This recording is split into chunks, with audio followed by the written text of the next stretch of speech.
elephant populations. Okay, so from our elephants that are drinking, I believe Noelle has some thirsty pachyderms herself.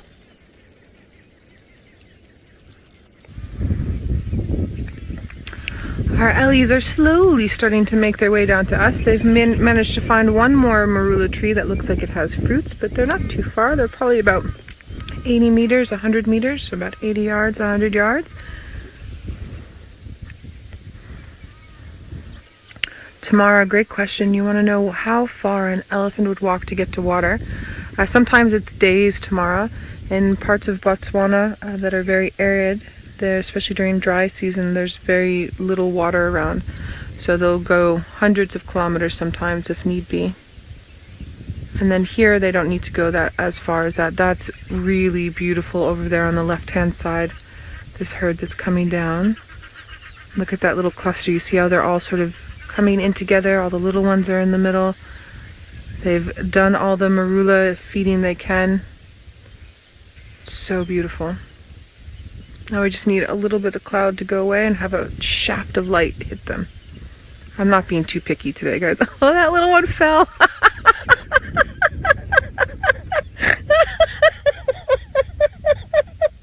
And then he was trying not to make a big deal out of it. I'm sorry. It's so funny. I love elephants.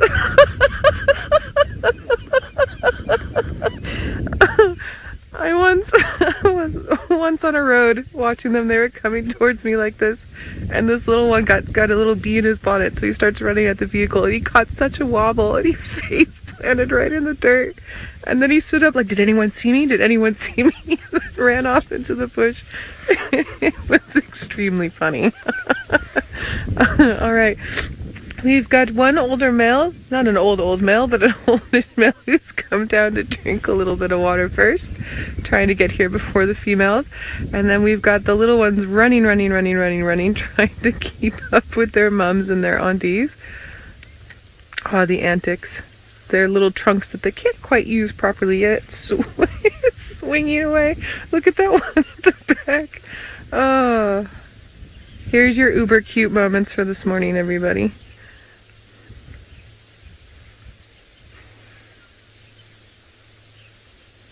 Now I'm going to see if you can maybe hear them as they come down.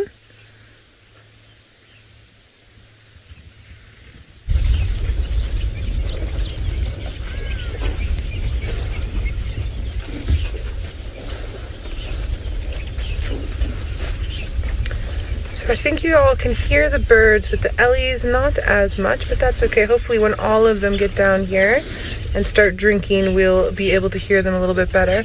Now at almost our 9 o'clock, we've got a big female that's coming down. She, to me, looks like the matriarch. She's the one that's in front, but she's heavily pregnant. You see her sides bulging out there. So she's going as fast as she can. Look, if she really need to, she could go faster than this, but you can tell that she's got a lot of weight in there. Look, her arms are splayed a bit. Shame, girl.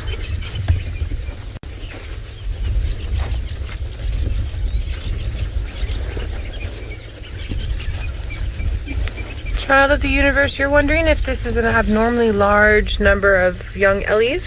No, not at all. This is a very normal breeding herd scenario. A female on average will have a little one every 4 to 6 years, and she can start having babies around the age of 9, but she usually starts doing it around the age of 13. It's very normal. So the breeding herds are made up of females and their young of varying different ages, and there's a matriarch, this big pregnant one here, I would be guessing.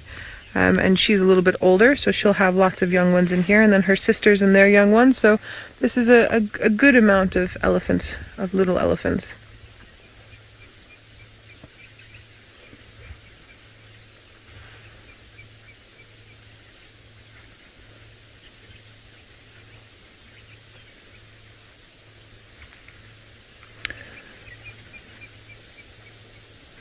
Now, because of the way that they're drinking, I'm actually thinking about reversing a bit and just coming around the corner. So if you all will just bear with me, we're going to get a really nice view of them from a different angle.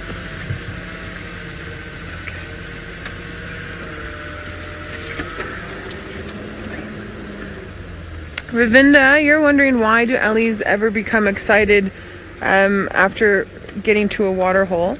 They become excited because they are very thirsty and the water makes them very happy. It's like you, if it's a very hot day and you are very, very, very thirsty and you get towards your refrigerator and you know that there's an ice cold something in there, you might rush into the house very quickly to get to that. It's that same sort of idea.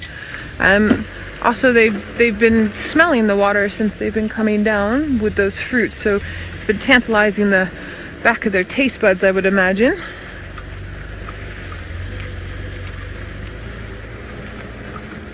All right, let's come around like this and come have a look. Oh, this is going to be beautiful. I'm going to circle around like this, and you are going to get hippos. Ashton, I believe your question was, can they sometimes suck the water up too far in their trunks? Kind of like with us if we're swimming and you get water in your nose. Ashton, I imagine they could. Oh, everybody, look how gorgeous. I imagine they could, but I think they're pretty good at being able to regulate themselves, knowing exactly where and when and how. Now we've got that little bit of light peeking through that we were hoping for. And there's a gray cloud cover in the background. The dam wall is not the prettiest, but the color of the dam wall is very nice. Little hippos right in front of the elephants there. Beautiful scene.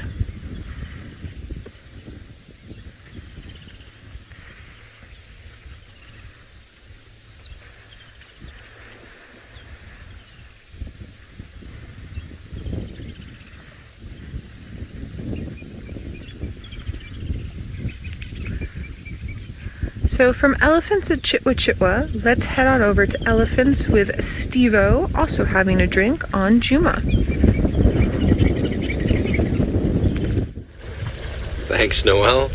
From one watering hole to another, we have got more elephants. They have not stopped coming out of the bushes there. I've counted over 50 already, but yet to see that individual I mentioned before with the collar.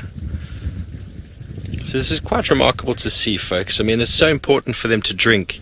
And elephants can drink 150 liters a day. That works out to be about 40 gallons of water every single day.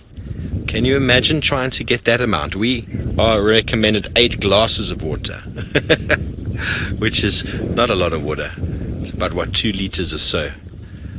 Not even a quarter of a gallon. Jacqueline, a question, yes. You ask, do they breathe through their trunks? That is certainly the correct answer. Their trunk is actually an extension of their nostrils. It just got longer and longer and longer through evolution. As the body of the elephant got bigger and the head got bigger, it needed a much bigger and stronger neck to hold up the bigger head. And as the animal got taller, it made it more and more difficult for it to put its mouth on the ground to feed. And so that nostril or that nose became longer and longer and longer. So it is actually just an extension of the nose that through very many years of evolution evolved into this very versatile and what's the right word? Very productive or practical tool. I mean, they do everything with their trunk. They communicate, they drink, they feed, they have tactile communication, they touch each other. I've seen them peel an orange before.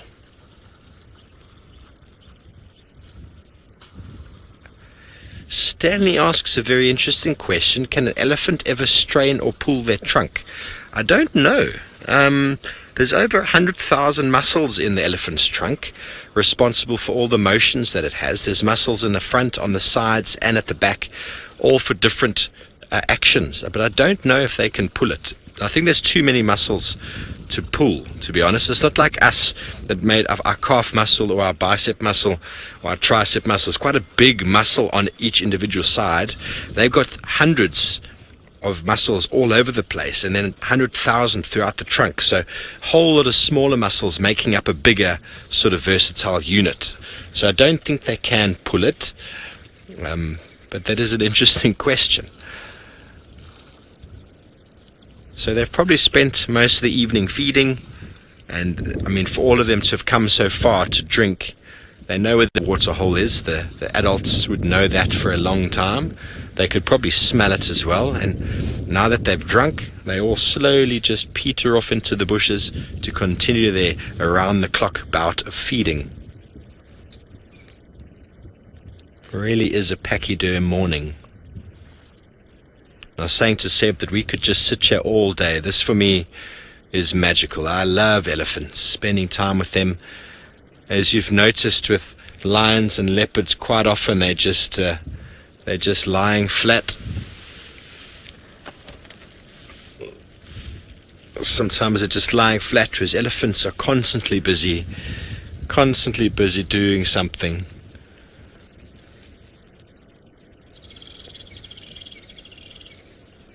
Beautiful animals. So I think someone was asking Noel before about breeding herds, and what was quite obvious here, I mean, all that seems to be hanging around now at the moment is a whole lot of bulls. There's all bulls that are kind of straggling at the back. They like to keep behind the herds, but you can see just by the way they're hanging out that they're not a breeding herd. Just before we saw little accumulations of groups. That would be the adult female with her successive years of offspring. So you get a group of 50 plus animals, and it's probably made up of 5 or 6 different groups or breeding herds of elephant. But they are related. Often the adult females will probably be sisters, and we'll call it an aggregation. So they will keep together and they'll follow each other, but in times of stress, in times of low food abundance, they will spread out into those smaller family units. And as we saw them coming out of the bushes, they were coming out in those smaller groups, invariably led by mum, and then the successive years of youngsters following. So Ellie's are drinking. We've got Scuba Steve hiding in the water here somewhere. I think every time the elephants come to drink, he gets a bit of a panic because they're just slurping up all the water for him. So we've got Ellie's drinking, and I believe Noel's got something you don't see all the time. Ellie's in the water.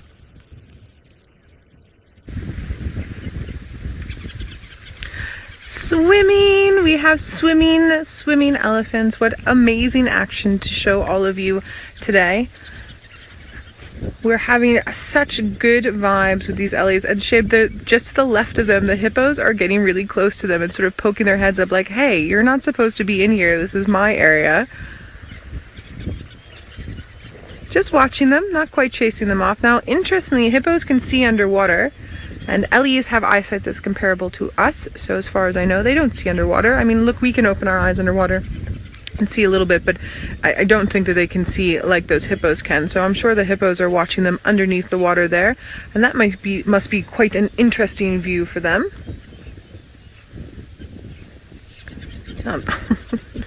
Shame. They really do roughhouse. They jump on each other, they drown each other, they push each other over.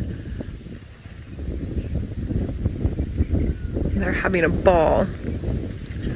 Now a couple of the adults are coming in, the full-grown adults are coming in as well, but they're sort of standing up to their knees. This just reminds me of when I was a kid, when we used to go to the beach in the summer. It's our summer now, and Mum would sort of stand there with the water up to her sort of mid-calves, up to her knees, and all of us would be jumping around going, come in, come swim, come swim. And slowly but surely she would manage to come in just like that female is at the back and come and play with us a little bit.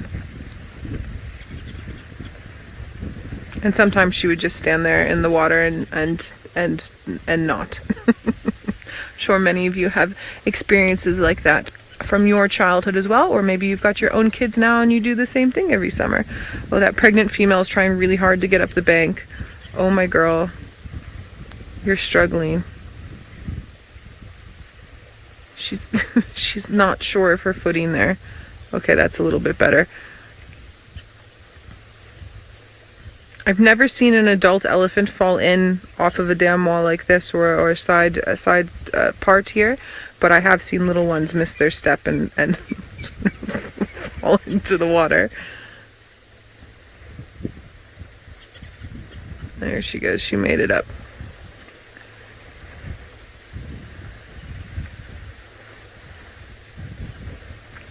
Scarlett, you'd like to know if it is the matriarch who decides to go to the water. Scarlett, the matriarch decides most things. She knows where all the good water is. She knows where the good food is. She's the one that leads her herd into or out of danger and into good areas and into areas where they can sustain themselves, and she's the decision maker. So yes. Yes, indeed. Shame that tiny, tiny, tiny one is trying so hard to get out. He's belly flopping on the mud there. Oh, for shame.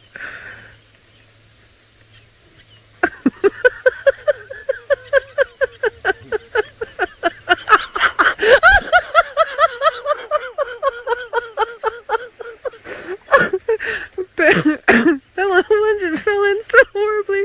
And then Bex is in my ear saying it looks like one of the warrior races. So for any of you that don't know what a warrior race is a 5-kilometer run that you do, sometimes a little bit longer, and then there's like these obstacles that you have to climb through mud. It totally looks like a warrior race. The elephant, you can't get up. It's an elephant warrior race. I'm sorry guys, this is too funny. Look, he's so indignant with himself, flapping out his ears. Like, I can do it, Look, I'm good, don't watch me.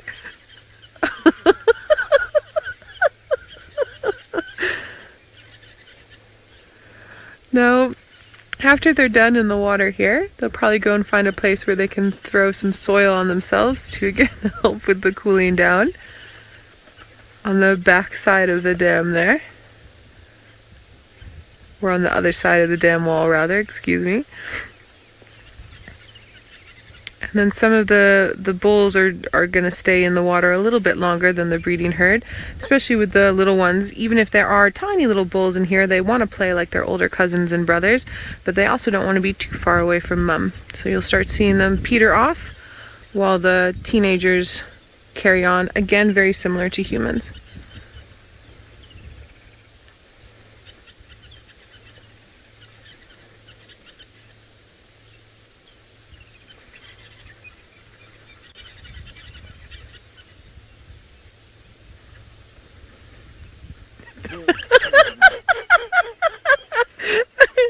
Ashland, you said that you just woke your husband up by accident because you were laughing so hard at the Ellies.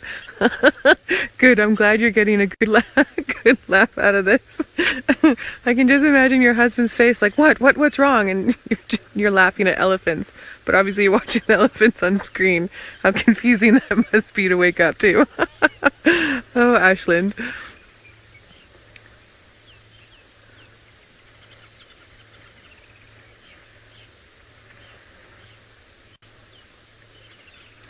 Mrs. Mintz, you're wondering if the Ellies ever spray water at each other in a playful manner. They do indeed, and I've seen about a 25-year-old bull come down to the water and have a hippo gaping and splashing at him, and then the elephant's just been sucking up water and then spraying the hippo with it. So they definitely do that.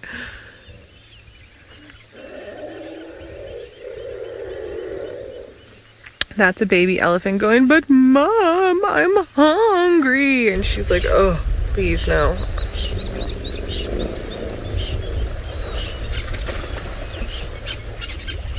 If it was warmer, I would want to join these elephants in the water. It's a little bit chilly for a swim for me today. These two are having an absolute jawl over here.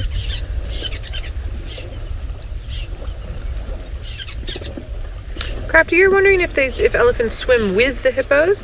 Crafty, I'll say that they swim in the same vicinity of the hippos, but I don't think the hippos enjoy the elephants being there, and I don't think the elephants care at all that the hippos don't enjoy it. I think they just come in and go, "This is my space for now," and then they leave, and then the hippos are fine. But I don't think they're friends. I don't think they play together. I've seen too much. There's too much posturing and testosterone and interaction with whose water it is for the time that they're both trying to be there.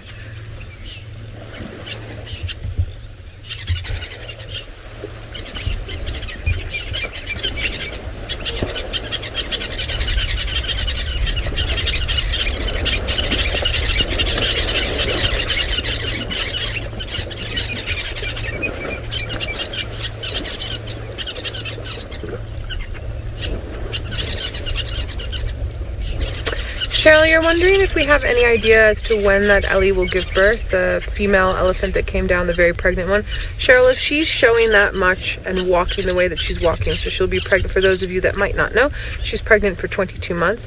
I would guess she's near the end of her pregnancy, so within the next month or so, I would say, Cheryl. Now, they've gone down to the southern side of the dam wall there, and they are busy kicking up soil, and then some of them are throwing it on themselves. Just to the back while the bulls keep swimming. So not only again does that help cool them down, it also protects them from skin parasites.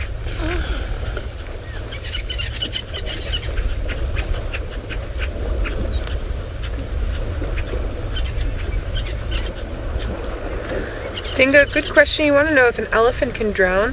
Dinga, the only time I've heard of elephants drowning are little ones that get caught by crocodiles when they cross rivers with crocs in them.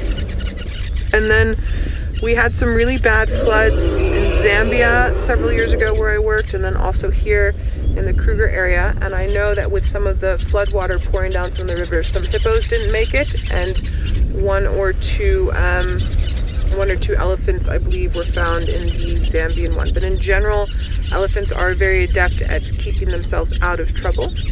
I'm glad you all could finally get some nice audio on those Ellies there. Oh, look at them spraying the dust on themselves.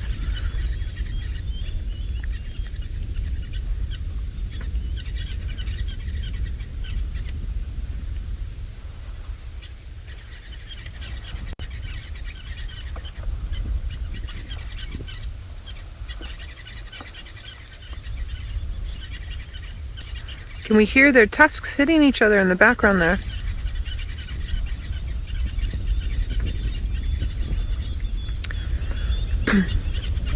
If you think of two wooden broomsticks handles, and you hit them against each other, that's a similar sound to what when they're fighting in the water there, what the tusks when they hit each other sound like.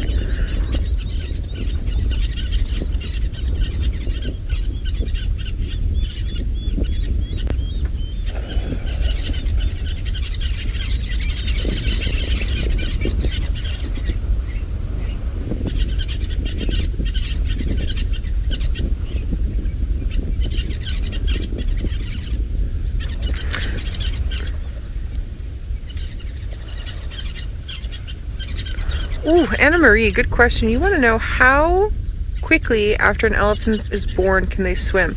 So Anna Marie, it's going to take them a little while, but that being said, I've seen footage of elephants giving birth in rivers in the water, similar to how a human would have a water birth. And then the other aunties and sisters and that lift it out and act sort of like midwives. But the elephant is still sort of weak and needs some time to grow its muscles. Yes, those two are really going on it to grow its muscles. So for them to properly swim, it does take a while. I don't know if you noticed when the little ones came down, they did get into the water a bit, but they didn't get too far into the water with the older ones, because the older ones do roughhouse, and they don't want to get caught up in that. So I think that they can properly start swimming comfortably after a few years, but I think if they had to, if they were sort of forced to, they could probably do it a little bit earlier. So guys, I know I haven't been talking as much as I usually do during this sighting, but it's just been a nice sighting just to watch for myself as well. As they're playful and then slowly making their way off into the south, into the distance there.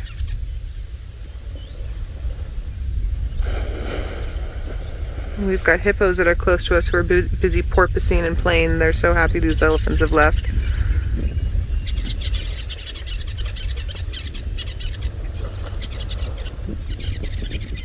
They're probably breathing a big sigh of relief, like, oh yes, the waterhole is ours again.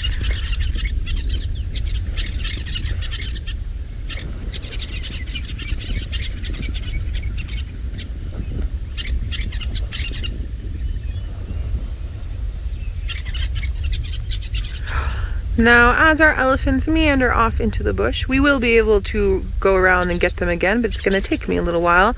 Jamie has one of my favorite birds up in the Mara, so let's head on up to her so she can tell you all about this magnificent crowned bird.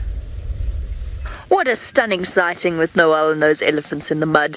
We've got something very beautiful, but probably less likely to go slipping all over the show. this pair of crowned cranes. Oh, bye-bye. I'm going behind the pole of our roof. Okay, just bear with me a second. I'll try and get us another view. Now, of course, they decide to walk that way. Live wildlife filming, huh? Not for the weak at heart. Hold on. Whoop. Whee, mud.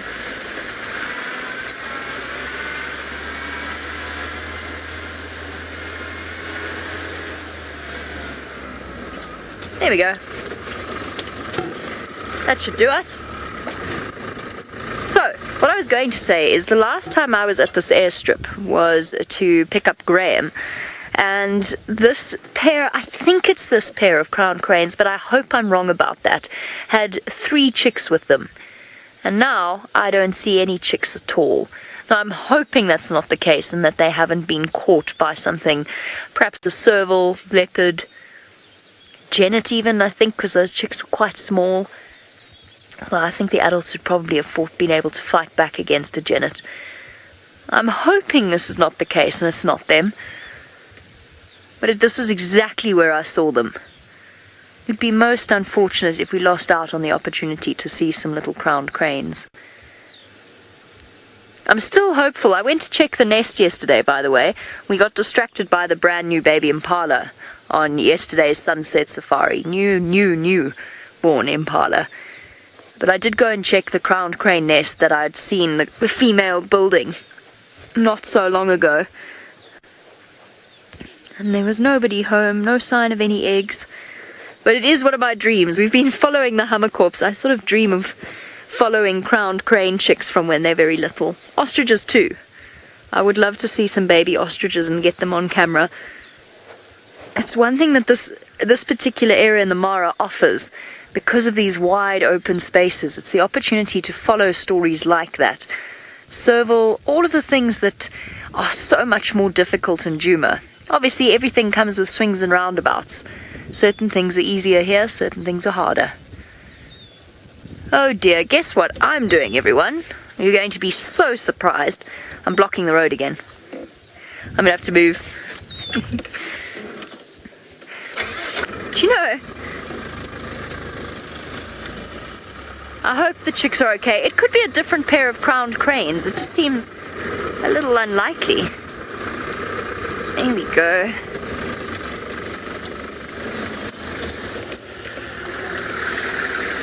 Morning. Now I didn't promise. I said there was an almost guarantee of lions this morning. I'm now left with an hour and time is ticking. I think there should be some lions over there. That's where they've been for the last few weeks. I'm hoping they're still there. Otherwise, I'm going to feel very guilty. So we'll leave our crowned cranes for now and I'll go on the lion search. I didn't promise, but I did sort of suggest that it was quite likely.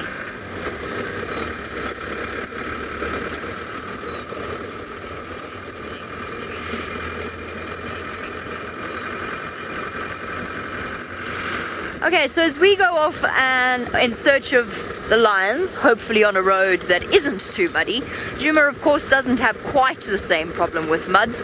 Muds? I don't know what I'm talking about. Go off you go, Scott.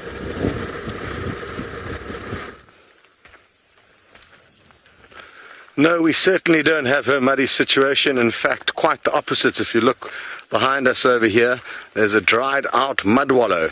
And I've been searching in and around this dead knobthorn tree, this fallen over knobthorn tree, for any sign of some foam nest frogs. They sometimes, well, they often will hang out near kind of possible bodies of water like this, hoping that they fill up and then they build their foamy nests, as their name suggests, foam nest frog. But when there's no water here, they just kind of hang out nearby. No joy though, they're incredibly well camouflaged. We've just been kind of patiently waiting here. We let Herb go off in search of any more tracks. So let's see if he's got any good news. Okay, no joy. So we're going to head back to the last tracks, which are actually the same tracks that we saw when you were with us. They've obviously kind of changed direction or headed along a few areas that are difficult for us to follow them in, but we are feeling confident that we are going to find them before the end of the safari. So, if you did have plans of leaving, I would suggest you change them if you'd like to see a tiny little leopard and her mother. Such tricky business this, but so exciting and so rewarding if we do in fact get lucky. The kind of method that we used was, like I said a bit earlier, rather than trying to follow every single track, it's often better to, if you do lose the tracks, kind of do a loop around in the general area wherever your gut tells you think they might have gone from the last track. And if you don't have any luck, then, like now, you just head back to the last tracks and essentially just about get on your hands and knees and very slowly go about working out which way they went. Oh, very good. Well, Jamie's on fire this morning. She's finding all kinds of interesting beasts. And the one she's found now is one of our favorites, an animal that we don't see very often, if ever, down here. So, enjoy. It's going to be a treat. It seems to be just one of those mornings. As I was sending you across to Scott, I noticed what looked to be an unusually shaped buffalo in front of me, hence why I couldn't actually concentrate on what I was saying. It was not an unusually shaped buffalo at all, but two black rhinoceros wandering through the open plains in this particular spot, wherever we happen to be in the Mara. What a lovely sight this is. We've really had such a lovely morning in the strangest of ways. Unusual sightings this morning. Now the one on the right I'm pretty sure is a female. So much like elephants, rhino have internal testicles. That makes trying to work out exactly which sex you're looking at quite tricky at times, because females that reach up to 40 years of age, morning, are often about the same size as a bull, and they also have horns that are almost as large as the males. Now, you can't really gauge by size whether you're looking at a male or a female rhino. You have to look between the legs. If you've got a V of skin, then it's a male. If you've got a sort of an upside down inverted U, then it is a female. Difficult to describe without being able to draw you a picture, but I think you get the idea. You've got a rough idea of how that all works. What was I about to say before I got distracted by trying to talk about that and not dig myself into a hole? Oh, rhinos. Busy wandering about. Now, they're out in the open, and it looks for all the world like they might be grazing, but black rhino are almost entirely browsers. I have seen one or two with mouthfuls of grass. That's very unusual. What they're doing at the moment is they're eating small shrubs. So they're still browsing. They're just browsing at a lower level, much like a giraffe. Oh, look at this. I wondered what the rhino was looking at. What is the rhino looking at? Oh, how beautiful is that? A collection of crowned cranes. Right, here is a fantastic opportunity. What would your collective noun for crowned cranes be? You can't call them a flock. They are far too... A runway? Yes, it is a runway that fashion shows happen on. A runway of crowned cranes? Doesn't have quite the same effect, does it? Because then you think of planes. What would be a good collective noun for crowned cranes? Hashtag Safari Live on Twitter. A flamboyance of crowned cranes. Rhino's looking at us as if to say, what on earth are you talking about? Oh, how scenic is this?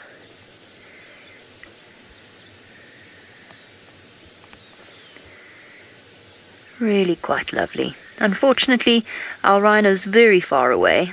I could try and get to them, but I think all I'll do is get us stuck instead. Now, we always think of black rhino. No, we don't always think that. A lot of the research and literature from around about the 70s, 80s will tell you that a black rhino is a grumpy, solitary creature.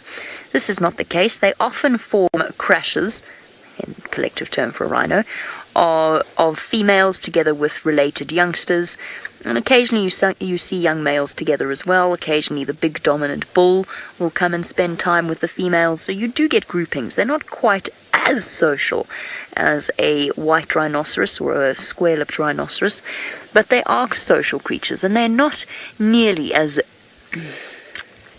taciturn as their reputation might suggest.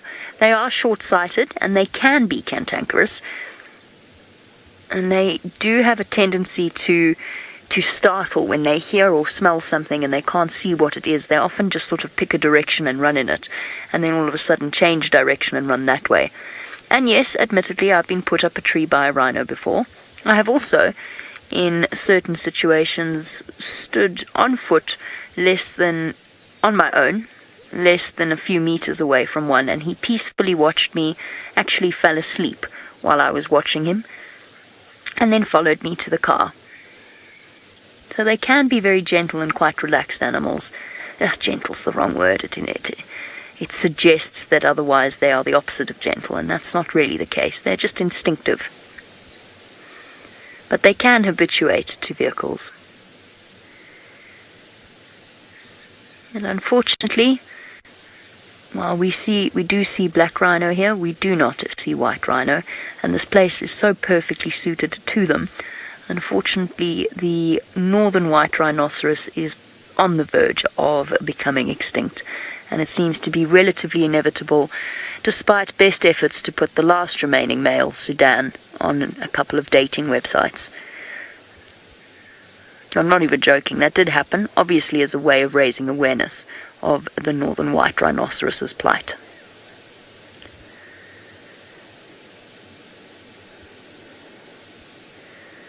Unfortunately, one of our failures in life, or in conservation. Okay, let us go onwards, because this is a very, very long distance view. I'm going to see if I can't get round and try and get us a little bit of a closer perspective. There is a road.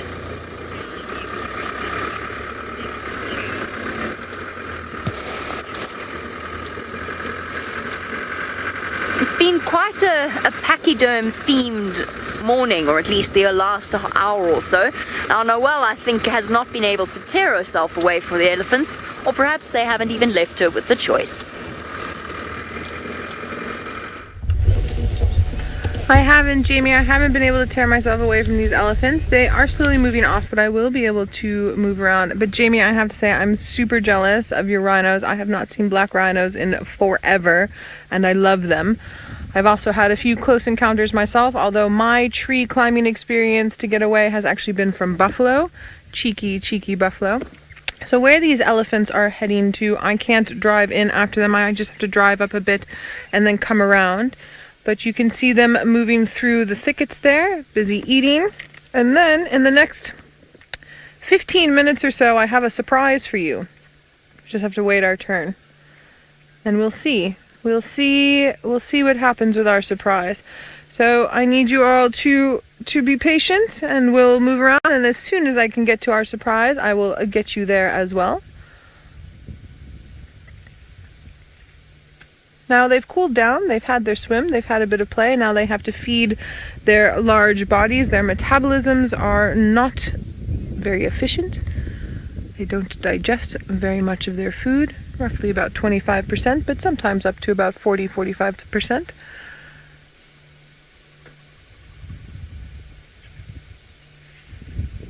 They're not being very noisy in the back there. I was just trying to see if we could hear them eating, but I don't think that's going to happen this morning, unfortunately, with the distance that they're at. But you can see this younger one here that's probably about 5 years old, busy chowing away on the branches there, very selectively choosing which leaves he wants, and shoving them wholeheartedly into his mouth there.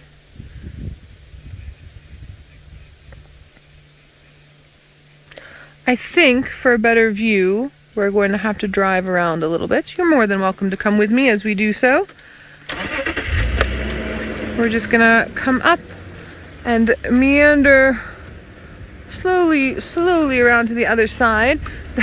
As we came off the dam there's a pipe that they've ripped up. And shame, the poor guys from Chitwa are busy with their vehicle and trying to watch the elephants and try and fix this pipe. So the pipe that they ripped up is a water pipe.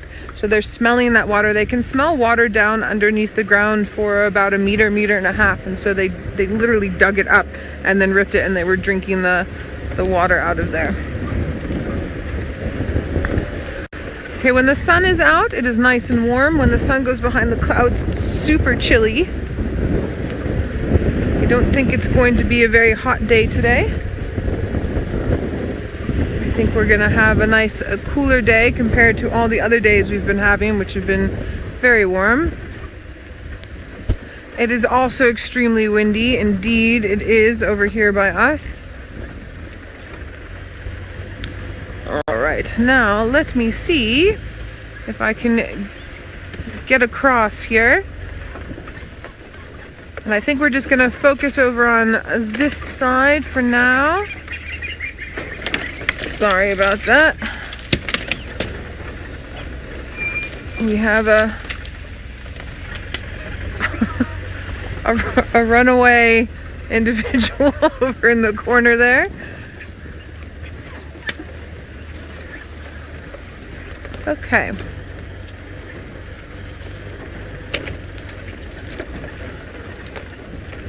So now they were moving a little bit more to our west, and this road should take us around to where they are. We're not too far from the airstrip. We're also not too far from our surprise. I'm just waiting for the guys to give us a little bit of a gap. So just excuse me 1 second. Sorry, stations confirm I'm standby 1. Okay, copy. Thanks, Mary. I'm just busy on camera at the moment, so if I don't answer right away, I'm still here. All right. Just gotta let them know so they don't think that I've run away, because I don't want you to miss the surprise when it does happen. And not yet. We still bite fast. Hold still for a bit. Our elephants aren't the surprise. It's another wonderful surprise. So some of you have been asking if I've had any updates of any other species around. So I believe the sticks have been found over on Little Gowrie, on the main road there. Not Gowrie, Maine, but in Little Gowrie. I haven't heard much on the Inkahumas yet this morning. And then a few of you were asking for updates on Mvula. The last update I have on Mvula was from Tristan before he went on leave. And I believe Mvula was being seen down around, hello sir, down around Londolozi, which is south from us. Now we've got this little male here in the middle of the road, and the rest of the elephants are just over to the right. Thanks for bearing with me as I drove around.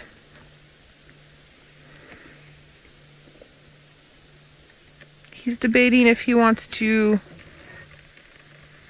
interact with us or if he wants to keep on dust bathing. Looks like he's going to keep on dust bathing. So now we are talking about those two little fingertips on the edge of, or the bottom of the trunk there, and you can see how he's using them to pick up the soil. There they are. Sort of scooping it into the end of his trunk and then throwing it onto his back.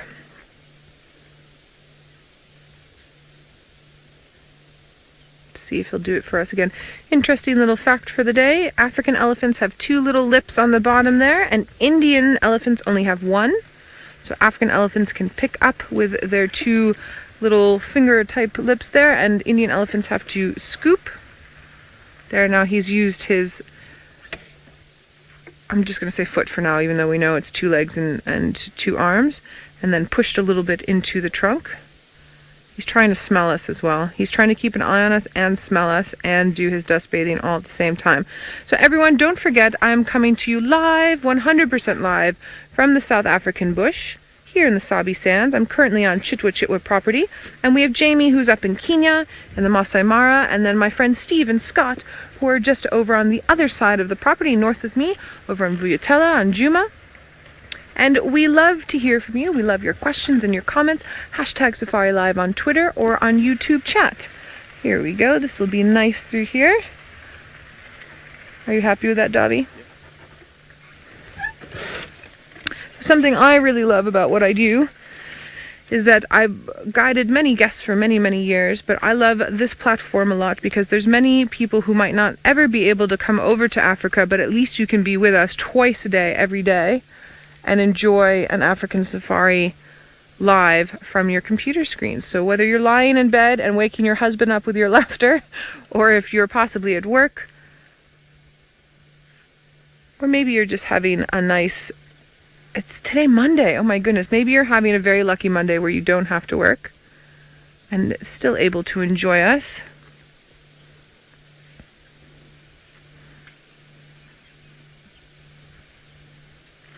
Joy, I think those little fingertips, you're asking, don't the fingertips get gritty?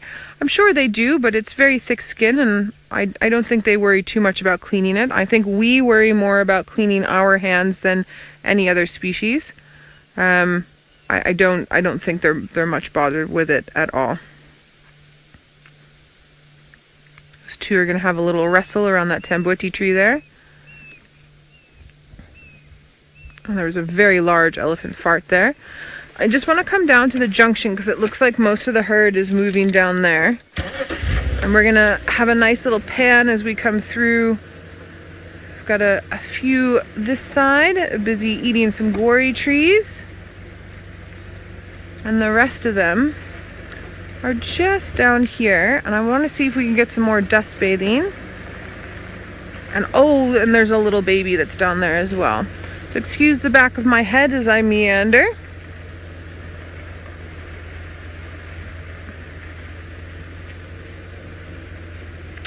Sorry, Bex, just say one more time.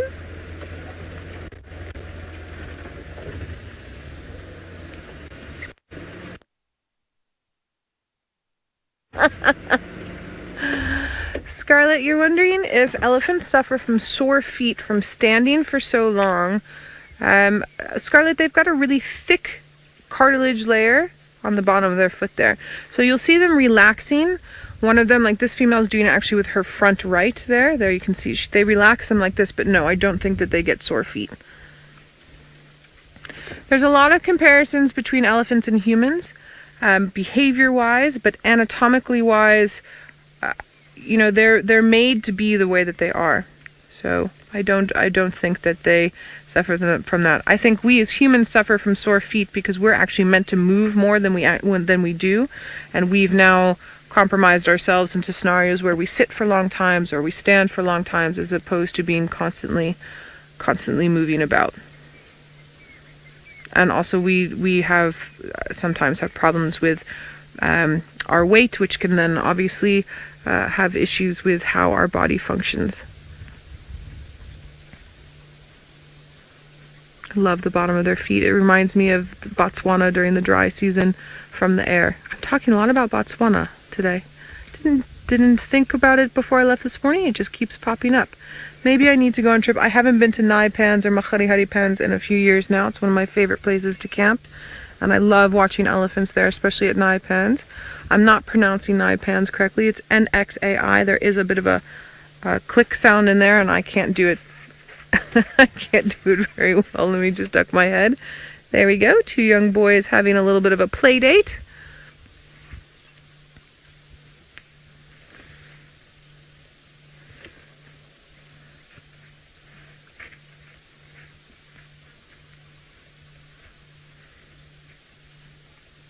And some other young males coming in to join. And one female sort of pushing in between them, going, okay, boys, enough.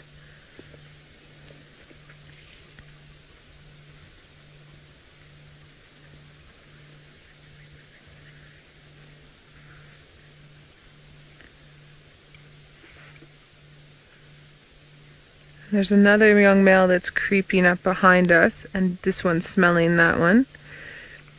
Ooh, I believe Steve has found our mating lions. So let's head on over to him and hopefully we get some mood lighting and some action that side. Thanks, Noel. We have not found the lions. What we have found is just some tracks. We have been following them for quite some distance on our northern boundary. This is Buffelshoek on this side, and can you see there's a track over here, Seb? There's a better track right over here. Here's probably the best one. Over there, have a big male lion. But what we also have here all around is where a breeding herd of elephants has come through, and this is the point where the lions went from walking straight in the road and lying down and walking straight in the road to suddenly they have just vanished. But I've been kind of having a look, and it looks as if they've possibly gone south back into our property, which is a really, really good sign. But this is something that will happen. If elephants come across lions, they will chase them away. I think you saw that with Scott yesterday. They'll push them away. The lions will always give way, but it means that whatever activity they were doing, they will change that for a short period of time. But the huge amounts of elephant activity crossing the road here. I don't know if you can see it back there, over here. There's a branch down on the road. They've all gone sort of south. Might be that same herd that we've been looking at. So we're going to go into our property here and see what we can find. Very exciting to follow them. Beautiful. It just looks like the mating pair, the tracks. But when we first left the dam, there was definitely tracks of the whole pride. But I think they were probably a few days older. The mating pair got a bit delayed. Didn't follow the pride the entire time. But maybe Amber Eyes is now getting a little bit fed up with the approaches of Nena. And she's a bit more interested in finding someone to help her catch some food. Because there's definitely something else on the Birmingham boys' mind that is not food.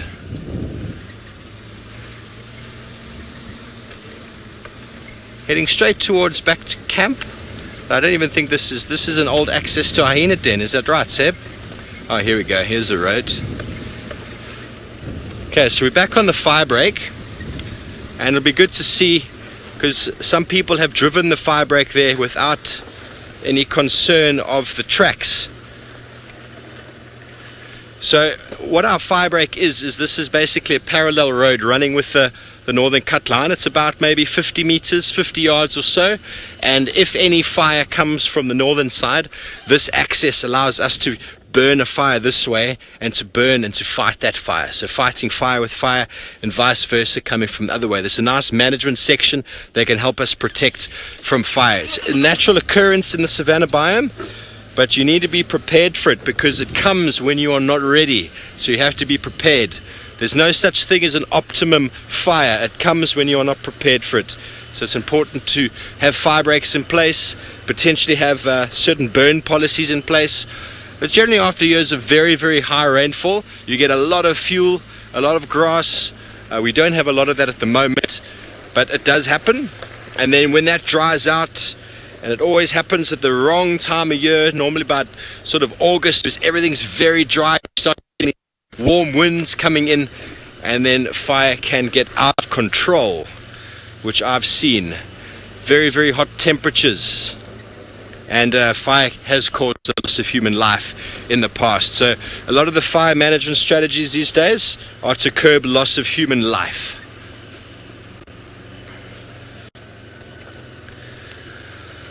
Guide Monkey is asking a question I don't have the answer to. I mean, I'll find out for you, but maybe Scott or Noel. I think Scott's been here in the Sabi Sands longer than me.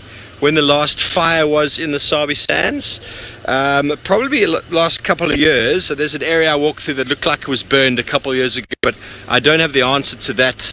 Do you, FC, have an answer for me? Yeah, we're going to go across to Scott and see if he on foot has got the answer for you, Guide Monkey.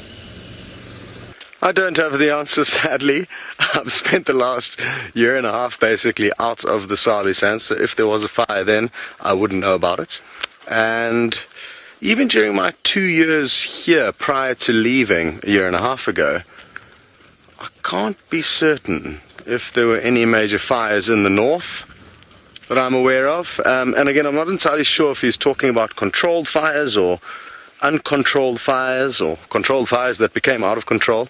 I'm certainly no expert on the matter, but do have some fond memories of fighting fires with Steve up in the Kruger National Park on the Nwanetsi concession, a beautiful, beautiful concession on the Mozambican border. So Steve and I both worked for the same company that had a wonderful lodge there. 15,000 hectares, sole traverse, and there's about 5 of those in the Kruger National Park, which is worth knowing about, even though the Kruger National Park is run by the government, because there's so much land. Watch out, VM. Herbie just tried to stop to make sure there was a track, and VM was moonwalking towards him and nearly ran him over.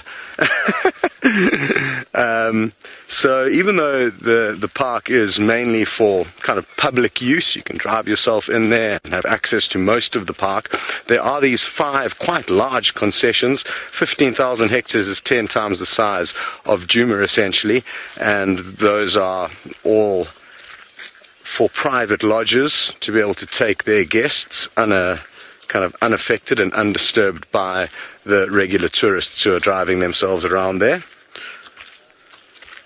Now, we haven't had much luck with finding Tundi and her cub. Her last tracks were heading towards this road that we're on now. Not too far from here, but she may have changed direction, and it was just such a tricky block to work. So we've decided that because it's nearly breakfast time and we're quite hungry, that we'd start heading back towards camp. But we're going to check this road along the way, because there's a good chance that once she got onto this road or crossed this road, this will be the easiest place for us to see her tracks. And at least we've got a good idea of where to come back to this afternoon to continue the search for her. I'm very surprised at how far she's moved, and with the cub in tow. Very good. Well, if there's anybody who's going to be able to give you some insight into the fires that have been happening not only in the Mara but also the sands, it's Jamie, so why don't you go and discuss the matter with her.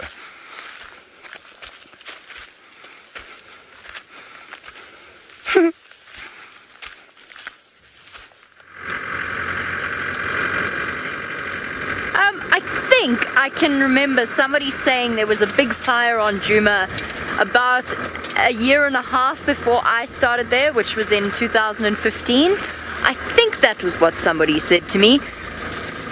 And as for Mara, well, I know there were a couple of very big fires in Tanzania, but there hasn't been any fire around here since I started. But I've got a very nice surprise for you. And we have Rolf to thank for this lovely image of a lion cub on a log. He flew over them this morning and he gave me a little hand with finding them now. So if I had gone the way I was going to go, I would have been on the wrong side of the lugger. For a change. And there we go, the Marsh breakaway cubs. There is a lioness there. She's hiding underneath the log. I'm going to have to... Oh, there comes the second lioness. She's just popped her head up. Hey, girl. I'm going to have to do some shuffling around because there's a very sweet cub a little bit ahead. Hold on. To say that getting here was a fun experience would be something of an untruth. It's a little sticky, but we made it. Hopefully we'll...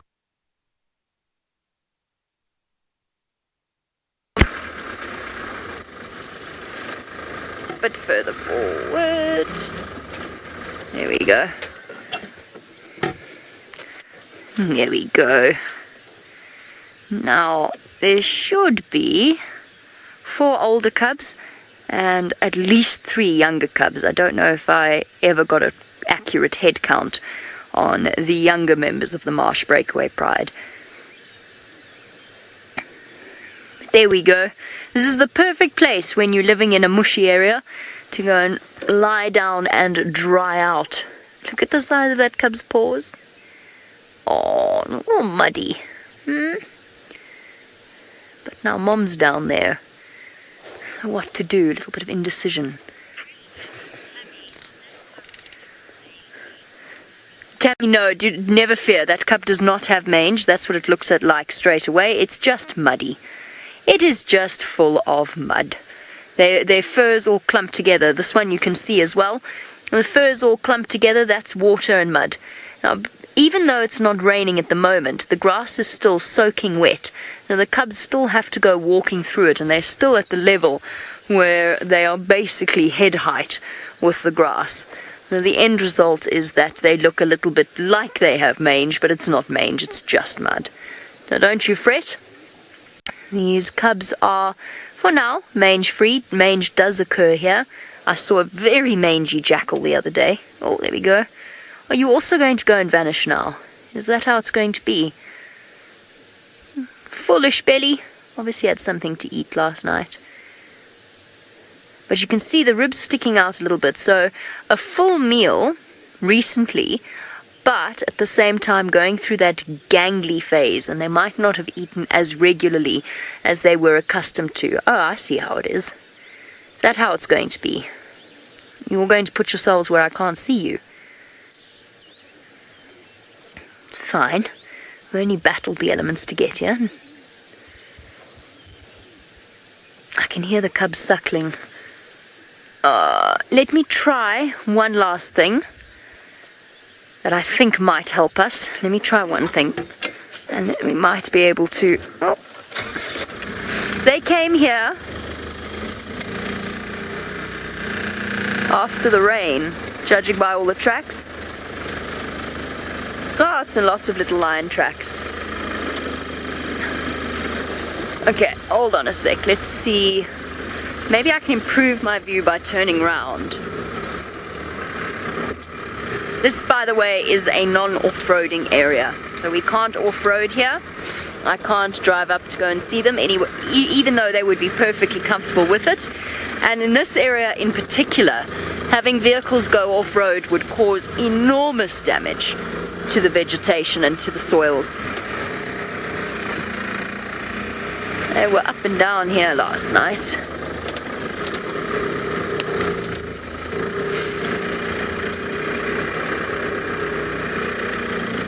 I haven't really helped myself at all. Just quickly, Craig, can we show them the lion tracks all over the road in the mud?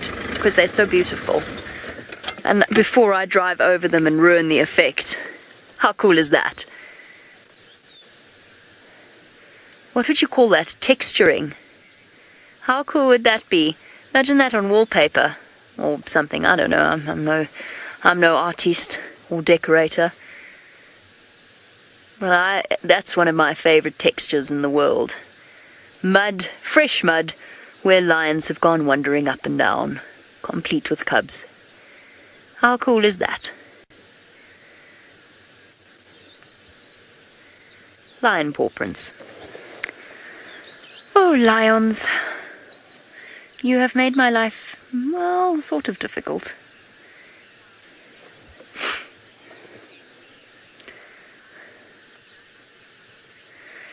Okay, I'm going to do some shuffling, very full belly, to see if we can get a better position, although I think this lioness is going to be obliging to us. Let's go back across to Steve, who apparently has given up on his search for lions.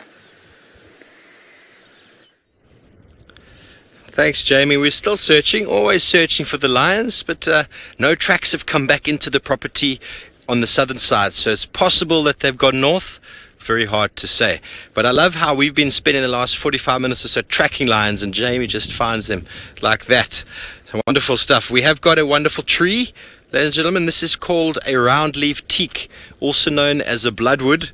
And if I show you this leaf here, can you get a little look at that? Bloodwood, I think maybe because there's sort of like a reddish sap to it, but also because when you look at this leaf, it almost looks like there's blood spoor on the leaves from if someone had been hunting, for example, or a leopard had killed something and dragged it past this tree. Little drops of blood seemingly on the leaves of these trees make it quite easy to identify. And those of you who've been paying attention to my tree lectures, you'll notice that this is the leaf here. So it is a compound leaf with a terminal leaflet. Now, these trees can get quite tall, up to 10 meters, over 30 feet in height, but you don't see any of them bigger than this. And the reason for that is those big pachyderms that we've seen earlier. The African elephant absolutely loves not only the leaves, but the branches of this tree. And so they do their own form of gardening. If you had to grow this maybe in your garden or in a camp protected by elephants, it would get far bigger. But I've never seen one bigger than about sort of my height. So it's a wonderful tree. The wood is quite durable and quite hard. It's apparently insect resistant, and they used it for making wheels, or the spokes of the wheels in the ox wagons many years ago. Not that you could make it out of these because they're very small, but the tree can get a lot bigger and a lot thicker. So very nice tree to look at. And I know you're all wondering, does it really taste good? So let's have a little go. It's not bad. I could eat that. It's not too much tannin. Nice little taste. I'm not much of a raw leaf eater unless it's spinach or lettuce. But lovely. We're going to continue on, see if we can pick up on any other tracks of those animals. Before I do so, I know you love to look at this book.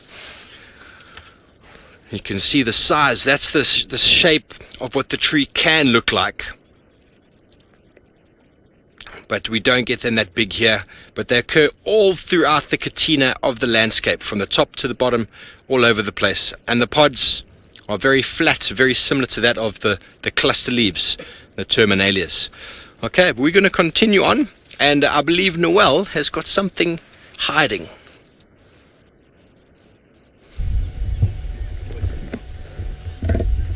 I have a very special kind of tree, Steve. It is a certain subspecies of weeping wattle, and the subspecies is Peltiforum africanum tingana.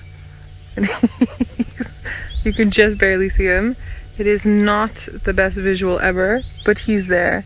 Slowly. Can we see him yet?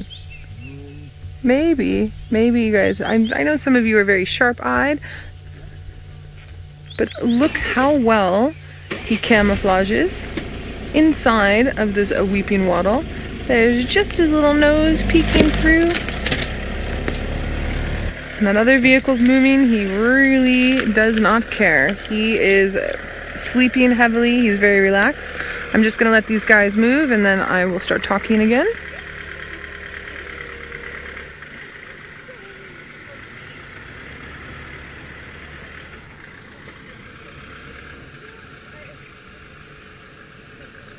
Here we go. So Hasana was seen inside of Chitwa Lodge, which is not far from us. He was seen in there this morning, and then Tingana's popped up, and we all know that Hasana has a little love affair going on with Tingana. He's absolutely obsessed with him. So I'm sure Tingana is just resting in the shade here going, oh, thank goodness that boy hasn't found me yet. I can be alone for a little while. Fast asleep. And it's warm now. The cloud cover's gone away. It's a little bit windy, but it's not anything like what it was earlier with the chill. And he should spend most of the day today doing exactly what he's doing right now. So if you didn't know that he was here, you would most likely drive right past him. There's a little bit of alarm calls happening with the birds at the moment.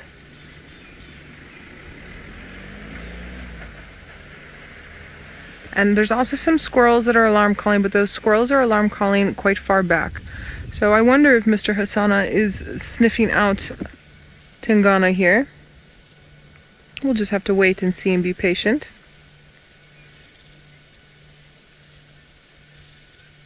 Can we hear all the birds chirping?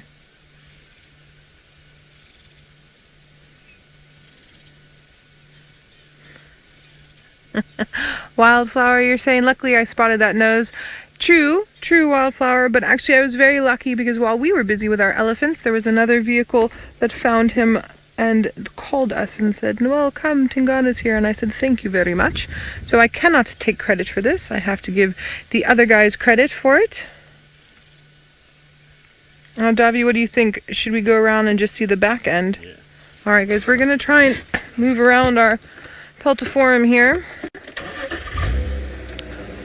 Our subspecies of Peltiforum.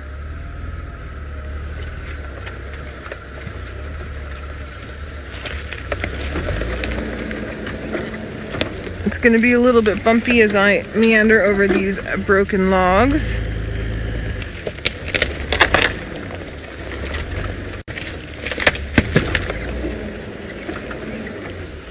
Oh, sorry about that. There's your Noel move for the day. Sorry, do you want this? Yeah. Okay, perfect. Sorry, Bex, go again.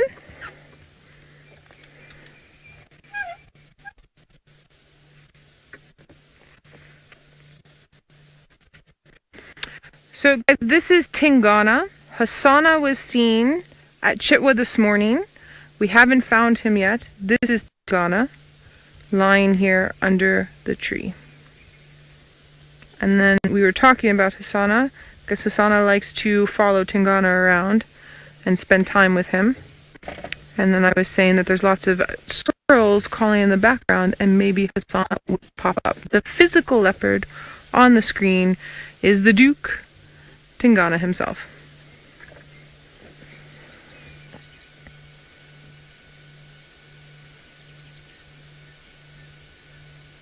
He's resting so nicely. He's making me want to take a nap. You can see how thick the back of his neck is there. Also, you can see the spot pattern on the side of on his right hand side. There we go. That's part of Tingana's spot pattern.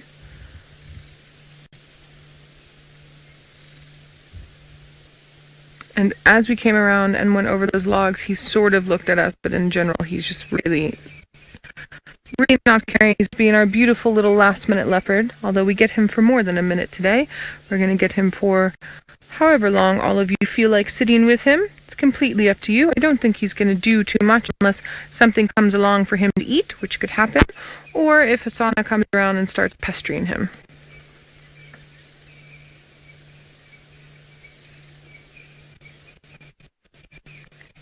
We've been lucky today. We have had almost all the big five on show today. So we just need here, just not as often as they see up that side, because our feeding habitat for buffalo at the moment is not very good. So they're going to be off more to our east and possibly our south, where some of the food is a little bit better.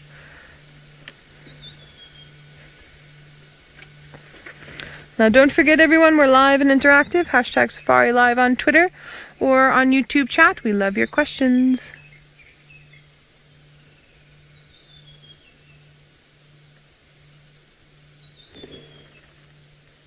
Squirrels are still going. Now it's warm enough that there's going to be birds of prey that are flying around. I'm just not seeing any at the moment. And we really aren't far from where Hasana was seen. And he was seen at about 5:30 this morning. And it's now 7 o'clock. So he might just pop up. Alright, now I'm going to put the finding of the 5th member of the Big Five for our show this morning onto Scott, who's walking around on his own 2 feet, and let's hope he finds us a buffalo so that we can put that on screen, and then we've got our nice trifecta today. Well, actually, trifecta is the wrong word. Our Big Five. We have a buffalo right in front of us. It is a buffalo thorn. Not quite as dangerous as the mammalian buffalo, but still a danger to us whilst walking on foot. The reason being is it's got a multitude of thorns, both hooked and straight thorns, and it's a really, really nasty bush to get caught in. They've got quite tasty berries. I haven't seen any fruiting this season as of yet, probably because of the fact that there hasn't been much water. So sadly I haven't seen many fruits of the old buffalo thorn. When I say very tasty, they're not very tasty, they're just very tasty compared to everything else that you can nibble on Archer. There's not too much that is tasty to feed on Archer. Impalas are tasty, there's some over there, but they're not a fruit. They're an antelope. And you can see they are just eyeing us out there. Some of them are not too concerned by our presence. And it's a pity none of them are lurking around close to Tingana. That may cause him to stir a little bit more than he has been. It sounds like he's a very sleepy old man this morning. We've given up on Tundi for this morning. Not to say we won't bump into it any second. I would be surprised though if she would have made it this far from where we had her last tracks. But you can be surprised, Archer, and that is the beauty of it. Or we could bump into another leopard. We did have tracks of what looked like a young male in and around the general area where we were following up on Tundi a little bit earlier on. But even though we failed this morning in finding out exactly where she is, at least we've got quite a good idea of the general area where we might get lucky in finding her later this afternoon. So we'll definitely head back on out and try and work out where she is and what she's up to. The fact that she's been moving with the cub a lot of the way, to me, kind of means that she hadn't made a kill. She was just trying to find a new place to hang out and maybe also kind of do a little bit of hunting in a new area where the animals are a little bit less used to her presence. Mystery, you'd like to know if the animals like to use the roads as their pathways. Yes, they certainly do. Just like us, for us, it's the path of least resistance, and they very, very often do use the networks of roads, and when not on the roads, they go onto the kind of game trails. There's a lot of pathways that are made by animals to kind of useful points like water sources. But, as a lot of you would have realized, whilst following leopards through the bush here, they don't necessarily always stick to the game trails. Here's a good example of a game trail down here. Straight on down there you can see quite a clear pathway, and the reason why there's quite a clear pathway here is because on the left over here there is a mud wallow. where lots of animals will come to enjoy the relaxation and therapy that one can require at these spots. Mainly elephants, warthog, buffalo, rhinoceros are another animal that like to come and use the mud wallows. But sadly this is dry. Alrighty. Alright, well, not much has changed over with Noel and Tingana, but that's not to say a stray rabbit, or hare rather, or who knows, maybe a three-legged monkey might run onto the scene.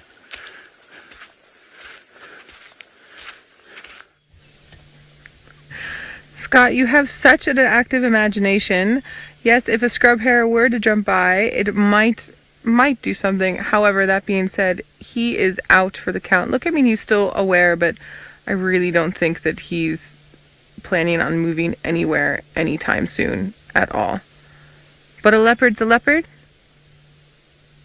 And we're lucky we got this one this morning. So remember, we talk about dappling light often. We've got dappled light coming through now. Ravinda, you're wondering if animals snore while sleeping. I've seen lions snore. I haven't seen leopards snore, but the way that Tingana is looking, it might happen today. And I would laugh. So that dappled light's pulling through those leaves there, and you can see just how well that dappling with his camouflage coat, that's sort of what it's meant to do, those rosettes, the dark on the outside, light on the inside, help him blend into the leaf litter there and or bark of trees, and then that dappling light comes through and makes him very hard to spot. Now, we can obviously see him, but now that we've seen him and we know he's here, he's hard to miss. But if you hadn't seen him yet, all of that would conceal him, and that's exactly what he wants. Now, the reason why he's so relaxed with us here is because he's used to us. We're part of his natural environment, and he understands that we're just here in our vehicle. He can see Davi, he can see me, he can see the camera, he understands the whole setup, and he just really doesn't care. Animals only behave, something like a leopard, only behaves scared of humans when they've been in scenarios where humans have scared them again and again and again.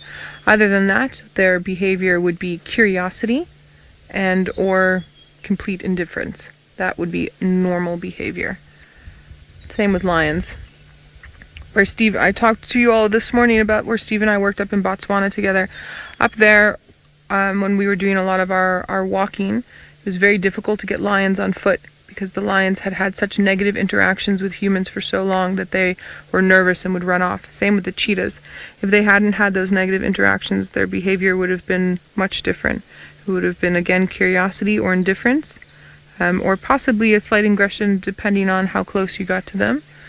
But in general, a normal wild animal in its normal habitat and scenario will not be nervous of us.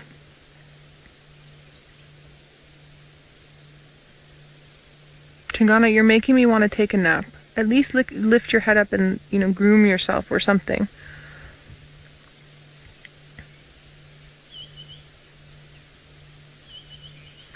Yeah, Bex is agreeing. Viewers, I hope any of you that are watching and it's, the middle of the night where you are, that this is not putting you to sleep. That's not the point of our show. But it is a nice visual to curl up maybe with your pillow and keep one eye on for the next while.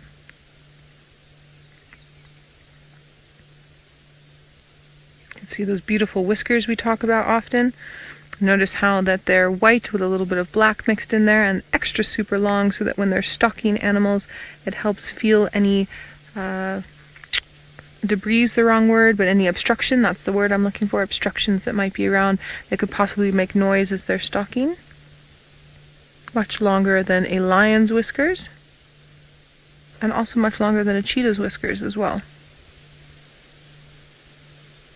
It's like having lots of little fingers hanging off the side of your face. Now, amazingly, this road that he's next to, and he's really sort of on the side of the road, is the main access road that the guests use to come in and out from Chitwa. And even though that would seem like a very noisy and possibly annoying scenario, he's still going to stay stationary here for most of the day. He won't move too far. It won't bother him. He's very used to it. Rishi, you'd like to know if Tingana is one of the biggest leopards that we've seen. Rishi, not that I've seen. He is a big boy, but he's definitely not the biggest leopard I've seen. I think for the male leopards that we tend to see on the show, he is the biggest, especially because Mvula is getting much older, and Mvula also has those stocky sort of bulldog legs. He's much, much bigger than Hasana and much bigger than Tamba, who I still haven't seen yet, but I'm hoping to see at some point. So he's a decent sized male, definitely a decent sized male, but not the biggest.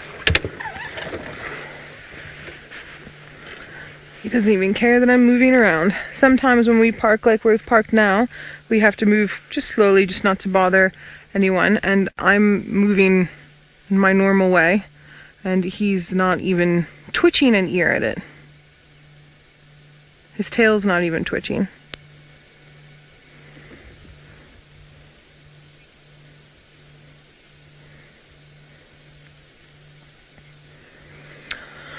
Alright, although we love our leopards, this leopard is extremely flat, so I think let's go have a little bit of movement to our day and wake you all up before the end of show so that you don't fall asleep in the last few minutes.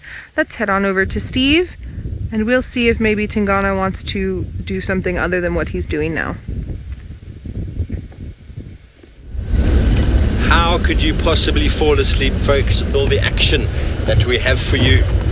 We got the drone up, but currently there is no feed coming through for him, which is quite disappointing. We have had a marvelous morning driving around. I think myself and Seb have almost covered the entire property. No more sign of those tracks. We've got a strong feeling that they've crossed north from where we had them last due to some elephant activities. And still no picture there of the drone, I'm afraid. It's just tracking us here.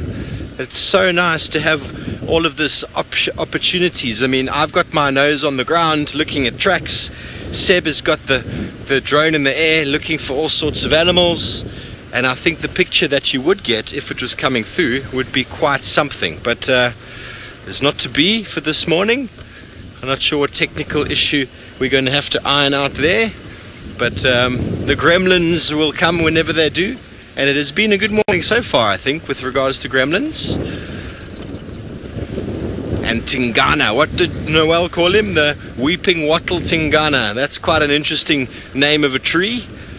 And yes, I'm sure he is flat. It has definitely warmed up a bit from when we originally left this morning.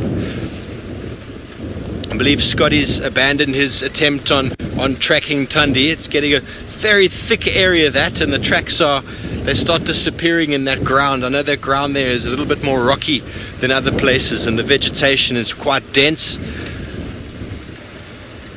But you know, we got you a leopard, and to see a leopard every drive I still think is magnificent stuff. We lost we had some tracks earlier that we saw of an owl which was on the ground. Wasn't very clear, but this beautiful sort of K-like shape of an owl, and I would assume it was probably a spotted eagle owl, and he was walking around. If you've ever seen a spotted eagle owl, they are beautiful birds, but when you see them walking around on the ground, they look very awkward, and you lose a lot of respect for them. They lose that beautiful elegance that these raptors tend to have. But the track wasn't that good. It's been a nice morning of tracking. Definitely enjoyed those nightjar tracks. The Ellie's coming to drink at the water was definitely a highlight for the morning for me. Okay, folks, we have got our eagle in the sky. Let's see what we can see from up there. Hey! Hello! No, we're not at a junction, Bex. You maybe see someone else. We're coming to the junction, yes. We are in a nice open area. This area is just quite close to camp. We're nearly home. We thought we'd just throw the drone in the air and give you a bird's eye view of where we spend our time and of areas that James, myself, David and Conrad tend to have little jogs in. Seb as well. A little bit of a jog. Right where we are now is where that they killed the zebra the other day, just under this bush next to me, after killing it off here on the right hand side, off the right over here. That's where they killed the zebra and then they dragged it to that bush just over there. And it is quite interesting whenever we walk past an area like this to know what activity was just right here. It's always nice to see. You know, you never know what you'll find out here, folks. Just like that morning when the wildebeest and I left camp, and there it was, lions on a kill right outside of camp. Probably the easiest tracking that I've ever had to do. Not that we tracked very far. Hello, drone. Still in the air. We got a picture on the monitor, but I don't think Bex has got it in FC there.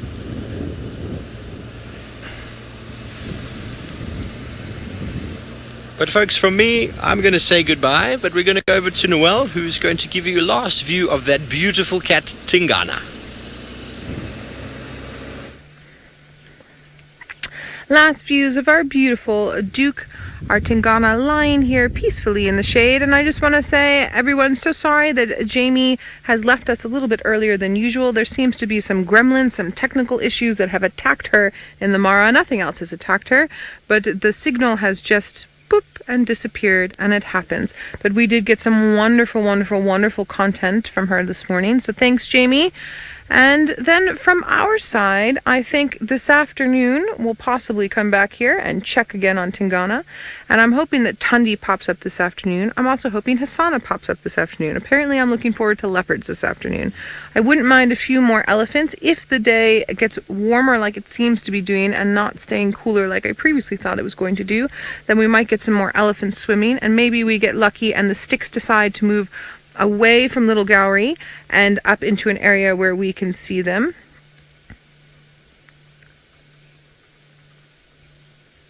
Tammy, you're saying it's funny if Tingana's in the exact same spot. Tammy, we could place a bet. I'm going to bet that he's in the exact same spot.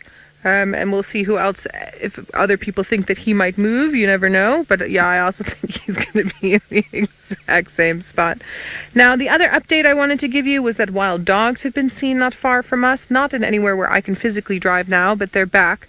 So that's also a possibility for this afternoon. So we all must hold thumbs, cross fingers, send out good vibes, that our Murphy does not chase everything away, and that the wildlife viewing carries on in a fantabulous fashion as it has done so this morning. And then this afternoon for birds, I'm waiting for Tristan to get back from leave. He went on a bird expedition, and I want to know what birds he's ticked off. So I'm hoping maybe we get some nice birding this afternoon as well. I still haven't seen Carmine bee eaters to put on screen for you all down this side, so that would be nice. And other than that, sorry, there's going to be a vehicle sound. Other than that, thank you so much from myself and Davi, and from Scott and VM, and from Seb and Steve, and all the FC ladies and the Mara. Have a great day.